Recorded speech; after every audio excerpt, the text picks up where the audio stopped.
Titanic 1997 की अमेरिकी महाकाव्य रोमांस और आपदा फिल्म है, जिसे जेम्स कैमरून द्वारा निर्देशित, लिखित, निर्मित और सह-संपादित किया गया है। ऐतिहासिक और काल्पनिक दोनों पहलुओं को शामिल करते हुए यह आरएमएस टाइटैनिक के डूबने और केट विंसलेट और लियोनार्डो डिकैप्रियो के विभिन्न सामाजिक वर्गों के सदस्यों के रूप में डूबने के जो जहाज पर अपनी पहली यात्रा के दौरान प्यार में पड़ जाते हैं। इसके अलावा Billy Zane, Kathy Bates, Frances Fisher, Gloria Stuart, Bernard Hill, Jonathan Hyde, Victor Garber और बिल पैक्सटन डंडा।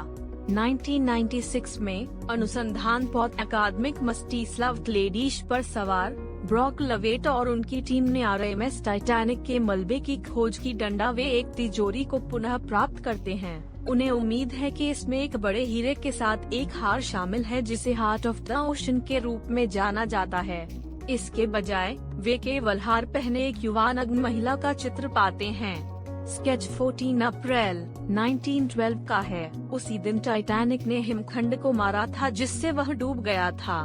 नोट 1, ड्राइंग में महिला रोज डावसन कैलवर्ट को ग्लेडिश पर लाया गया है। डंडा वह टाइटैनिक पर सवार अपने अनुभव बताती है। डंडा 1912 में साउथहैम्पटन में 17 वर्षीय रोज डेविड बुकाटर, उनके धनी मंगेतर कैलेडन कैल हॉकले और रोज की विधवा माँ रूथ टाइटैनिक पर चढ़े। डंडा रूथ इस बात पर जोर देती है कि कैल से रोज की शादी से परिवार की आर्थिक समस्याओं का समाधान हो जाएगा और उनकी उच्च वर्गीय स्थिति बनी रहेगी। इस बीच एक गरीब युवा कलाकार जैक डावसन पोकर गेम में टाइटैनिक का तृतीय श्रेणी का टिकट जीत जाता है। पाल स्थापित करने के बाद रोज अपनी प्रेमपूर्ण सगाई से व्याकुल होकर कड़ी रेलिंग पर चढ़ जाती है, जो ओवरबोर्ड कूदने का इरादा रखती है। जैक प्रकट होता है और उसे डेक पर वापस ले जाता है। दोनों एक अस्थायी दोस्ती विकसित करते हैं। जब कैल और रूथ कड़ी आपत्ति जताते हैं तो रोज सहमत हो जाता है और जैक के ध्यान को हतोत्साहित करता है, लेकिन यह महसूस करने पर कि उसे उससे प्यार हो गया है। रोज जैक को उसके स्टेट रूम में ले आती है और उसे केवल heart of the ocean necklace पहने हुए उसका नग्न चित्र बनाने के लिए एक सिक्का देती है।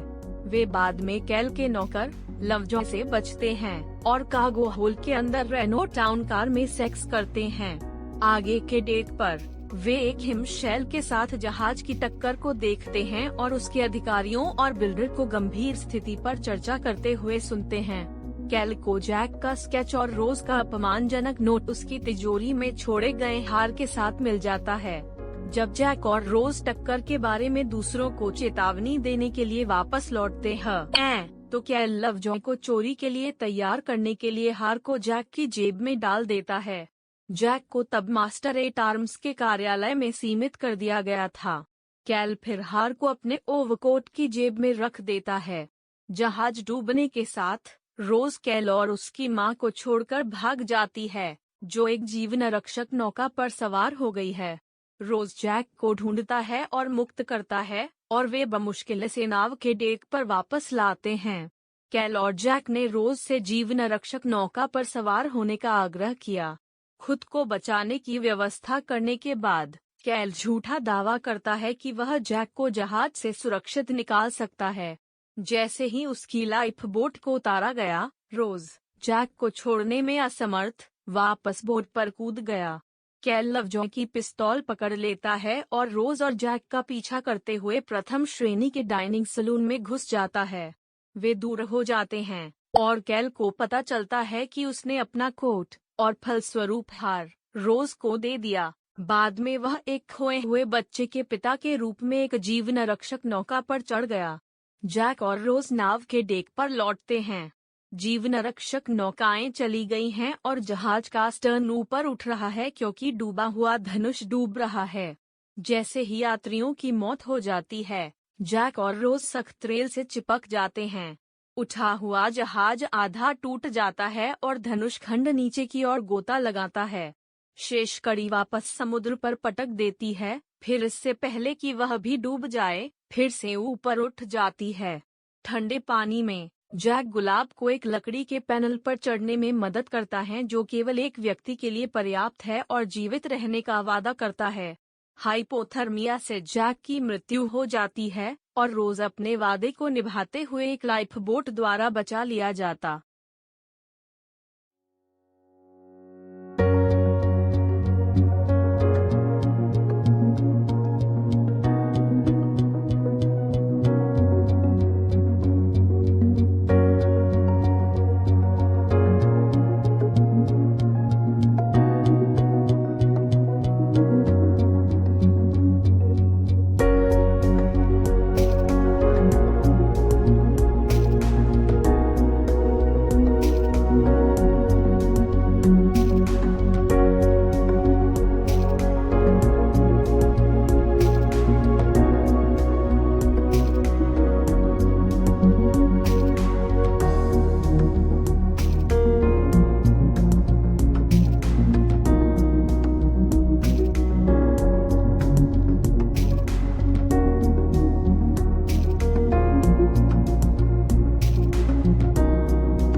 RMS कारपेथिया बचे लोगों को बचाता है। रोज स्टीयरेज यात्रियों के बीच छुपकर कैल से बचती है और अपना नाम रोज डावसन बताती है। अभी भी कैल का ओवरकोट पहने हुए वह जेब के अंदर फंसे हुए हार को खोजती है। वर्तमान में रोज कहती है कि उसने बाद में सुना कि कैल ने 1929 के वॉल स्ट्रीट क्रैश में अपना भाग्य खोने के बाद आत्महत्या कर ली। डंडा रोज की कहानी सुनने के बाद अवेट ने अपनी खोज छोड़ दी। कैल डिश की कड़ी पर अकेले रोज हार्ट ऑफ द ओशन को निकालती है जो उसके कब्जे में है और इसे मलबे वाली जगह पर समुद्र में गिरा देती है, जबकि ऐसा प्रतीत होता है कि वह अपने बिस्तर में सो रही है। 9 ड्रेसर पर उसकी तस्वीरें जैक के साथ उसकी शुरुआती बातचीत से प्रेरित स्वतंत्रता और रोमांच के जीवन को दर्शाती हैं। टाइटैनिक की ग्रैंड सीढ़ी पर एक युवा रोज जैक के साथ फिर से मिला। जहाज पर मरने वालों ने तालियां बजाई। रोज डेविड बुकेटर के रूप में केट विंसलेट। कैमरून ने कहा कि विंसलेट में वह चीज थी जिसकी आप तलाश कर रहे हैं और कि उसके चेहरे में, उसकी आंखों में एक गुण था कि वह बस जानता था कि लोग उसके साथ दूरी तय करने के लिए तैयार होंगे। रोज एक 17 वर्षीय लड़की है जो मूल रूप से फिलाडेल्फिया की है, जिसे 30 वर्षीय कैल हॉकली से सगाई करने के लिए मजबूर किया जाता है ताकि वह और उसकी मां रूथ अपने पिता की मृत्यु के बाद अपनी उच्च श्रेणी की स्थिति को बनाए रख सकें। परिवार को कर्ज में डूबा कर छोड़ दिया था। रोज RMS टाइटैनिक में कैल और रूथ के साथ प्रथम श्रेणी के यात्री के रूप में चढ़ता है और जैक से मिलता है। विंसलेट ने अपने चरित्र के बारे में कहा, उसके पास देने के लिए बहुत कुछ है और उसका दिल बहुत खुला है और वह दुनिया की खोज और रोमांच करना चाहती है, लेकिन वह महसूस करती है कि Gwyneth Paltrow, Winona Ryder, Claire Danes, Gabrielle Anwar और रीज विदस्पून को भूमिका के लिए माना गया था। जब उन्होंने इसे ठुकरा दिया तो विंसलेट ने इस भूमिका के लिए जमकर प्रचार किया। उसने इंग्लैंड से कैमरून के दैनिक नोट्स भेजे, जिसके कारण कैमरून ने उसे हॉलीवुड में ऑडिशन के लिए आमंत्रित किया। डिकैप्रियो के साथ कास्टिंग डायरेक्टर माली फिन ने मूल रूप से उन्हें कैमरून के ध्यान में लाया। जब एक रोज की तलाश की जा रही थी तो कैमरून ने चरित्र को एक ऑड्री हेपबर्न प्रकार के रूप में वर्णित किया और शुरुआत में विंसलेट को कास्ट करने के बारे में अनिश्चित थे, भले ही उसके स्क्रीन टेस्ट ने उन्हें प्रभावित किया हो। डिकैप्रियो के साथ स्क्रीन परीक्षण के बाद विंसलेट उनसे इतनी प्रभावित हुई कि उन्होंने कैमरून से फुसफुसाकर कहा, वह महान हैं। यदि आप मुझे नहीं चुनते हैं तो भी उन्हें चुनें। विंसलेट ने कैमरून को फ्रॉम योर रोज हस्ताक्षरित कार्ड के साथ एक गुलाब का फूल भेजा और फोन पर उनकी पैरवी की। आप नहीं समझे, उसने एक दिन विनती की जब वह उसके हुम्वे में मोबाइल फोन से उसके पास पहुंची। मैं गुलाब हूँ। मुझे नहीं पता कि तुम किसी और को क्यों देख रहे हो। उसकी दृढ़ता, साथ ही उसकी प्रतिभा ने अंततः उसे भूमिका में लेने के लिए राजी कर लिया। जैक डॉसन के रूप में लियोनार्डो डिकैप्रियो। कैमरन ने कहा कि उन्हें यह महसूस करने के लिए कलाकारों की आवश्यकता थी कि वे वास्तव में टाइटैनिक पर थे, इसकी जीवंतता को पुनः प्राप्त करने के लिए और उस ऊर्जा को लेने और जैक को देने के लिए एक कलाकार जो अपने दिल को पाने में सक्षम है चढ़ना। जैक को चिप्पेवा फॉल्स, विस्कॉन्सिन से एक गरीब अनाथ के रूप में चित्रित किया गया है, जिसने पेरिस सहित दुनिया की यात्रा की है। वह पोकर गेम में टाइटैनिक के लिए 2 तृतीय श्रेणी के टिकट जीतता है और अपने दोस्त फैब्रिजियो के साथ यात्रा करता है। वह पहली नज़र में ही रोज की ओर आकर्षित हो जाता है। अगली शाम उनके साथ भोजन करने के लिए उसके मंगेतर का निमंत्रण जैक को एक रात के लिए प्रथम श्रेणी के यात्रियों के साथ घुलने मिलने में सक्षम बनाता है। भूमिका के लिए कैमरन की मूल पसंद रिवर फीनिक्स थी, हालांकि 1993 में उनकी मृत्यु हो गई। हालांकि मैथ्यू मैककोनागी, क्रिस ओडोनेल, बिली क्रुडुप और स्टीवन डोरफ जैसे स्थापित अभिनेताओं पर विचार किया गया, कैमरून को लगा कि वे 20 साल की उम्र के लिए बहुत पुराने हैं। टॉम क्रूज रुचि रखते थे, लेकिन उनकी मांग कीमत बहुत अधिक थी। कैमरून ने भूमिका के लिए जेरेड लेटो पर विचार किया, लेकिन लेटो ने ऑडिशन देने से इनकार कर दिया। जेरेमी सिस्टो ने विंसलेट और रोज की भूमिका के लिए 3 अन्य अभिनेत्रियों के साथ स्क्रीन टेस्ट की एक श्रृंखला की। डिकैप्रियो, जो उस समय 21 वर्ष के थे, को कास्टिंग निर्देशक माली फिन ने कैमरन के ध्यान में लाया। डंडा प्रारंभ में वह भूमिका नहीं चाहते थे और उन्होंने अपने पहले रोमांटिक दृश्य को पढ़ने से इनकार कर दिया। नीचे देखें। कैमरन ने कहा, उसने इसे एक बार पढ़ा, फिर इधर उधर घूमने लगा और मैं उसे फिर से उस पर ध्यान केंद्रित करने के लिए नहीं मिला। लेकिन 1 सेकंड के लिए प्रकाश का एक शाफ्ट स्वर्ग से नीचे आया और जंगल को रोशन कर दिया। कैमरून को डिकैप्रियो की अभिनय क्षमता पर पूरा भरोसा था और उन्होंने उससे कहा, देखो, मैं इस आदमी को चिंतातुर और विक्षिप्त नहीं बनाने वाला। कैमरन ने चरित्र को जेम्स स्ट्यूअर्ट प्रकार के रूप में देखा। हालांकि जैक डॉवसन एक काल्पनिक चरित्र था। हैलिफैक्स, नोवा स्कोटिया में फेयरव्यू कब्रिस्तान में, जहां 121 पीड़ितों को दफनाया गया है, जे डॉवसन नामक एक कब्र है। असली जे डॉवसन जोसेफ डॉवसन थे, जो इंजन कक्ष में एक ट्रिमर थे। फिल्म के निर्माता जॉन लैंडो ने एक साक्षात्कार में कहा, फिल्म के आने के बाद ही हमें पता चला कि वहां एक जे डॉवसन ग्रेवस्टोन था।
कैलेडन हॉकले के रूप में बिली ज़ैन, कैलेडॉन रोज का अभिमानी और दम्भी 30 वर्षीय मंगेतर है, जो पिट्सबर्ग स्टील भाग्य का उत्तराधिकारी है। वह जैक के लिए रोज के स्नेह के बारे में अधिक शर्मिंदा, ईर्ष्यापूर्ण और क्रूर हो जाता है। यह हिस्सा मूल रूप से मैथ्यू मैककोनाघी को दिया गया था 16 और रॉब लवे ने भी इसे आगे बढ़ाने के लिए रिकॉर्ड किया है। रूथ डेविड बुकेटर के रूप में फ्रांसिस फिशर, रोज की विधवा माँ, जो अपने परिवार की उच्च समाज स्थिति को बनाए रखने के लिए कैल से अपनी बेटी की सगाई की व्यवस्था करती है। फिल्म में चित्रित कई कुलीन यात्रियों की तरह उनका स्वभाव संभ्रांतवादी और तुच्छ है। वह अपनी बेटी से प्यार करती है लेकिन मानती है कि प्रेमपूर्ण विवाह करने से ज्यादा महत्वपूर्ण सामाजिक स्थिति है। वह जैक को पूरी तरह से नापसंद करती है, भले ही उसने अपनी बेटी की जान बचाई हो। रोज डावसन कैलवर्ट के रूप में ग्लोरिया स्टीवर्ट, रोज एक आधुनिक समय के फ्रेमिंग डिवाइस में फिल्म का वर्णन करता है। डंडा कैमरन ने कहा, वर्तमान और अतीत को देखने के लिए मैंने एक काल्पनिक उत्तरजीवी बनाने का फैसला किया जो करीब 101 साल का है और वह हमें इतिहास के माध्यम से एक तरह से जोड़ती है। 100 वर्षीय रोज लवेट को हार्ट ऑफ द ओशन के बारे में जानकारी देता है जब उसे मलबे में उसकी एक नग्न तस्वीर मिलती है। वह जहाज पर अपने समय की कहानी साझा करती है और डूबने के बाद पहली बार जैक के साथ अपने संबंधों के बारे में बात करती है। 87 साल की उम्र में स्टीवर्ट को इस भूमिका के लिए वृद्ध दिखने के लिए मेकअप करना पड़ा। 16 कास्टिंग स्टीवर्ट के बारे में कैमरून ने कहा, मेरे कास्टिंग डायरेक्टर ने उसे ढूंढ लिया। उसे दुनिया की सेवानिवृत्त अभिनेत्रियों को खोजने के मिशन पर भेजा गया था। 30 और 40 के दशक का स्वर्ण युग। डंडा 21 कैमरन ने कहा कि उन्हें नहीं पता था कि स्टीवर्ट कौन थे और फेरे को भी इस भूमिका के लिए माना गया था। इतनी बड़ी आत्मा, और मैंने उसकी आत्मा और विंसलेट की आत्मा के बीच संबंध देखा, कैमरून ने कहा। मैंने उन दोनों में इस जोई डे विवर को देखा। मुझे लगा कि दर्शक उस संज्ञानात्मक छलांग लगाने में सक्षम होंगे कि यह एक ही व्यक्ति है। ब्रॉक लवेट के रूप में बिल पैक्सटन, वर्तमान में टाइटैनिक के मलबे में हार्ट ऑफ द ओशन की तलाश में एक खजाना शिकारी। डंडा उनके अभियान के लिए समय और धन समाप्त हो रहा है। बाद में वह फिल्म के निष्कर्ष पर विचार करता है कि 3 साल तक टाइटैनिक के बारे में सोचने के बावजूद, जब तक वह रोज की कहानी नहीं सुनता, तब तक वह इसे कभी नहीं समझ पाया। लिजी कैलवर्ट के रूप में सूजी एमिस, रोज की पोती, जो उसके साथ जाती है जब वह जहाज पर लवेट से मिलने जाती है और जैक डॉसन के साथ अपनी दादी के रोमांटिक अतीत के बारे में जानती है। फेब्रिजियो के रूप में डैनी नुकी, जैक का इतालवी सबसे अच्छा दोस्त, जो जैक द्वारा एक पोकर गेम में 2 टिकट जीतने के बाद उसके साथ आरएमएस टाइटैनिक में सवार होता है। जब टाइटैनिक डूबता है तो फेब्रिजियो एक जीवन रक्षक नौका पर नहीं चढ़ता है और जब जहाज का एक फनल टूट जाता है और पानी में दुर्घटनाग्रस्त हो जाता है तो वह और कई अन्य यात्रियों की मौत हो जाती है। स्पाइसर लवजॉय के रूप में डेविड वॉर्नर, एक पूर्व पिंकर्टन कंस्टेबल, लवजॉय कैल के अंग्रेजी सेवक और अंगरक्षक हैं, जो रोज पर नजर रखते हैं और जैक को बचाने के आसपास की परिस्थितियों के बारे में संदिग्ध हैं। वह मर जाता है जब टाइटैनिक आधे में विभाजित हो जाता है, जिससे वह बड़े पैमाने पर खुल जाता है। वॉर्नर 1979 की टीवी लघु श्रृंखला SOS टाइटैनिक में दिखाई दिए थे। डंडा टॉमी रयान के रूप में जेसन बेरी, एक आयरिश तृतीय श्रेणी यात्री जो जैक और फेब्रिजियो से मित्रता करता है। टॉमी की मौत हो जाती है जब उसे गलती से आगे धकेल दिया जाता है और घबराए हुए प्रथम अधिकारी मर्डोक द्वारा गोली मार दी जाती है। हालांकि घटनाओं का पूरी तरह से सटीक चित्रण करने का इरादा नहीं है। फिल्म में कई ऐतिहासिक आंकड़ों के चित्रण शामिल हैं। टाइटैनिक के जीवित यात्रियों के बचाव में उनकी सेवा के लिए कप्तान आर्थर हेनरी रोस्ट्रॉन को एक पुरस्कार देते हुए असली मार्गरेट ब्राउन, दाएं कैथी बेट्स मार्गरेट मॉली ब्राउन के रूप में, ब्राउन को रूथ सहित अन्य प्रथम श्रेणी की महिलाओं द्वारा अश्लील और नए पैसे के रूप में देखा जाता है। वह जैक के अनुकूल है और जब उसे प्रथम श्रेणी के डाइनिंग सलून में रात के खाने के लिए आमंत्रित किया जाता है तो वह उसे शाम के कपड़े अपने बेटे के लिए खरीदा देता है। इतिहासकारों द्वारा उसे अनसिंकेबल मॉली ब्राउन करार दिया गया था, क्योंकि अन्य महिलाओं के समर्थन से उसने क्वार्टर मास्टर रॉबर्ट हिचिंस से लाइफ बोट 6 की कमान संभाली थी। डंडा। इस विवाद के कुछ पहलुओं को कैमरून की फिल्म में चित्रित किया गया है।